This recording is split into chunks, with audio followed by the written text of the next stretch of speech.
Hello everyone, welcome back to Lunch Tech Bites. My name is Amelia and this is your daily feed for tech. Lesson 1.2, Google Site Pages.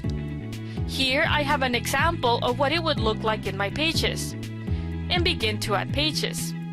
We have the home page, that is the first page the visitor will see once they visit my site. I'm going to add a new page and make this my project page. Select Done. You can see that I have tabs on my Google site. The home page, projects. Inside this projects tab, I want to add additional subpages for all the projects that I will be working on. Select New Page, project number 1. Select Done. Click, hold, and drag it into the Projects tab. And now Project 1 becomes a subpage inside the projects. As you can see, by dragging my mouse over that caret icon, there's Project 1. I can add as many pages as I need. It is best practice to add descriptive titles to those pages.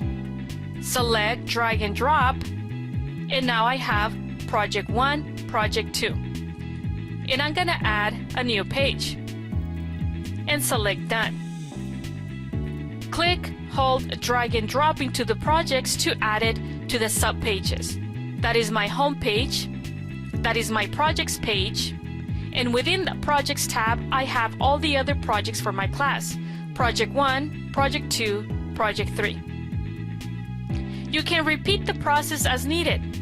I'm gonna add additional pages.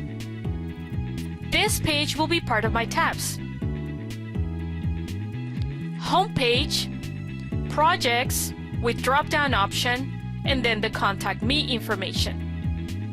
Feel free to explore these and other options within Google Site Pages.